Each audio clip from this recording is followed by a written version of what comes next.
Сәлем достар. Таңғы асымды ішіп алып, үйдің тірліктеріне кірісіп кеттім. Үйде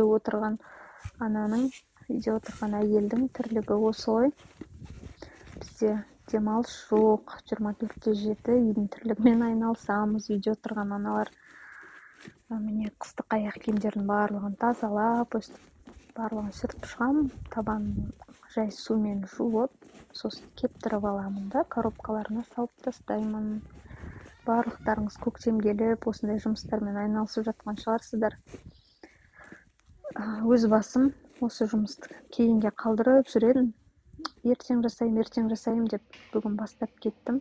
Ең басты менің жұмысым осы кафельдерді жуу болатын. Көптен бері қолым тимей жүрген, бастай алмай жүр едім. Бүгін іштей өзім балаша қуанып тұрмын осы жұмысты бітіріп жатқаныма. Өзім жылына 2 рет ғана жуамын ғой, бұл кафельдерді көп жуа бермеймін.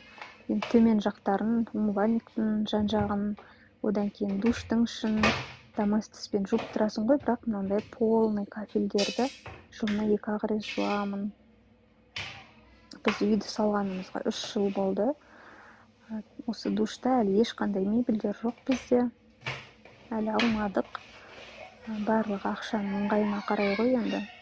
Үй салу оңайға түскен жоқ.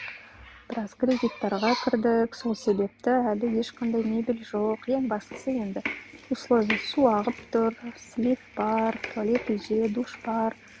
Соның өзі жеткілікті ғой енді адамның өмір сүруіне. Ішінде жиһаздарды кейінірек ақша болған кезде шетінен алып жасатамыз деп жүрміз. Бұйырса сіздер де үй бастайтын болсаңыздар, осындай үй салу ойларыңызда жүрген болса, міндетті түрде көп ойланбай, аз ақшамен болса да бастап кетіңіздер. Сіздер бастасаңыздар, ары қарай Алла өзі сіздерге жәрдемдесетін болады. Біз бастаған кезде қолымызда 800 мың теңге ғана болған, жеріміз болды және 800 мың ақшамыз болған. Сол көзді жұмып, тәуекел етіп бастап 6 айдың ішінде осы үйді салып кіріп алдық. Қыс мезгіліне де қараған жоқпыз. Алла тағала өзі сол жылы жәрдемдесіп, қыста ондай қатты аяз болмады. Сол себепті Аллаға шүкір, осылай тез-тез бітіріп 6 айдың ішінде салып кіріп алдық. Туалеттің уборкалары аптасына 2 рет жасамаса тез былғанып кетеді ғой. Умывальникті почти күнде жуасың.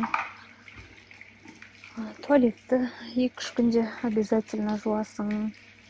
Үйде балалар кішкентай болған соң олар өздерінің арттарынан әлі дұрыс туалет жуып тазалай алмайды ғой. Өздері өскеннен кейін арттарынан жинайтын қылып барлығын үйрету керек. Осындай белезіне араласқан мыло бар, осымен барлығын жуып аламын. Уборка жасап жүріп неше түрлі ойлар келеді ғой. Өз басым мен осы уборка жасап жүргенде неше түрлі ойлар келеді. Сұрақтар қоямын, өзіме сұрақ қойып, өзім жауап беріп, ойланып жүріп жасаймын ғой уборканы. Не болса да енді бүгін бір жақсы күн болды. Осы кафельдерді жуып алдым. Ендігі кезекте бұйырса терезелерімді жуып алу керек. Үйде терезе көп, 7-8 терезе бар. Енді солардың барлығын жуып алсам, тағы да біраз деп рахаттанамын. Сонымен стиралканы тазалайын деп осы жерін ашсаңыздар, стиралканың көп су шығады. Полотенце астына төседім ғой половой. Соның барлығы су болды, және де қараңыздар қандай кір шығады.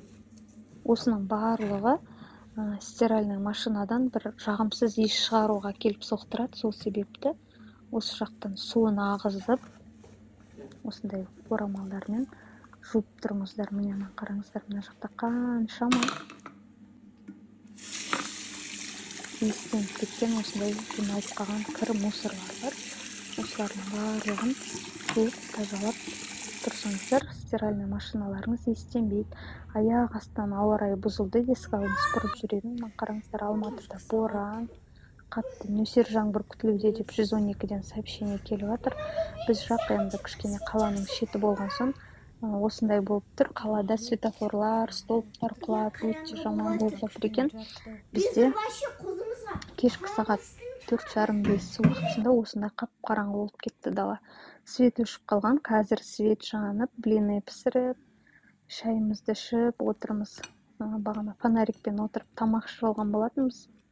Енді қазір мына құрманы абайламасаңыздар, ішін ашып жердің алдында қараңыздар, өйткені құрт болады екен. Жаңа біз ашып едік біреуін.